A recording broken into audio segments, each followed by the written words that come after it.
Guys, my name is Zach and I'm here to talk to you about a couple of videos that I've been reviewing to see what kind of effects they've used. So the first video that I'm going to talk about is a video of a Dean of Interactive Media Studies at Miami University whose name is Glenn Platt, and he talks about several different things, but the most important thing that I'm going to talk about is the different kind of ways that he's filmed and what we see in this film. For starters, there's several different types of effects used in the background, as well as wide-angle lenses, and here's an example of the wide-angle lens that I'm talking about, and it kind of has a slow pan going. There's also several kind of pop-ups and rises and falls used in the video that I'm also going to supply clips to. Now, the next video that I'm going to talk about is a cigar box video. This video uses simple tripods to just film with a wide-angle lens of the guitarist. It's simple and effective and allows the viewer to watch the guitarist play the guitar. Now, the next video that I'm going to talk about, and I'm going to go through these rather quickly, and then I'm going to talk about some other things. The third video is the camera camcorder comparison. What I thought was interesting was when used, the camcorder, when stabilized, is very effective in recreating colors and looking more rich overall, while the camcorder, although not capturing the best audio, is able to stay stable as well. Overall, it's really a pick and choose which one you like the most.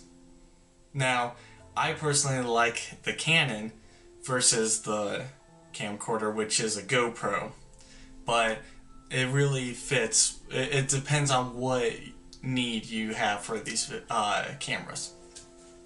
The next video I watched was about accessibility awareness. This is a very simple video that starts off with a lower shot up wide-angle lens with a lot of text over it. Now, to me, that's not the most interesting part. The most interesting part was when they talk to people and they use an over-the-shoulder angle to see what they're going to be viewing.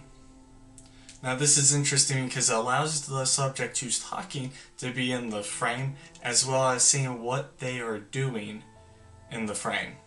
So in that way, it gives you kind of a comparison, a kind of way to see what they're looking at without losing the person who's talking.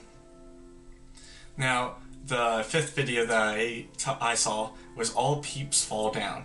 This was just a very fun film. It's very much a camera on the ground filming a little hopping peep, duck, chick, whatever, and it was very cute. And the music really set the tone to it because it's a very short film, but the music was key. Now, another video that I watched was the basketball video, and it had a lot of time lapses, a lot of up close, a lot of action shots, as well as some bird's eye views. So it was a very interesting and provocative video just because of how the video overall was several different cuts, several different shots, and allowed you to, or at least allowed me to think about how I would use a camera in that sense. Another video I watched was Yellow Guys, which was a stop animation kind of video where every type of shot was hand drew and then filmed, and if there was film, it was overlayered, which was very interesting because it allowed you to see how that film was made. The last video I watched was 2013 Miami University orientation video. This was interesting because it had quick cuts, it had green screens, a lot of different shots in it, and it allowed them to layer text and voice and opinions seamlessly back to back to create a very nice video. It also gave text and names underneath each person to kind of give a established pathos and ethos and such of each person.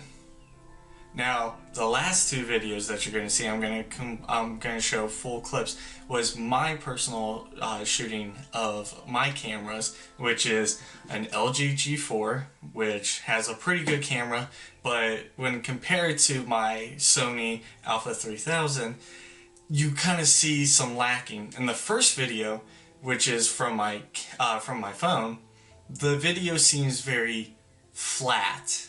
It's focused, everything's in focus, but because everything's in focus, it just looks like a picture that has movement. It has no depth in it. It feels very shallow, and that has to do with the sensor in the phone, and as well as I wasn't really focusing on one particular thing, I just let it film.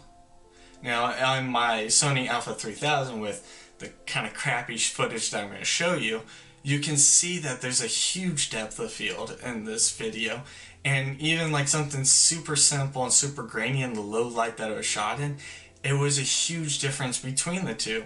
One's very kind of a better shot, which is on my phone because it's more interesting, and the other one's not, but it's the depth of field that makes it a better video, and it allows you to kind of really feel like it's in a 3D kind of area.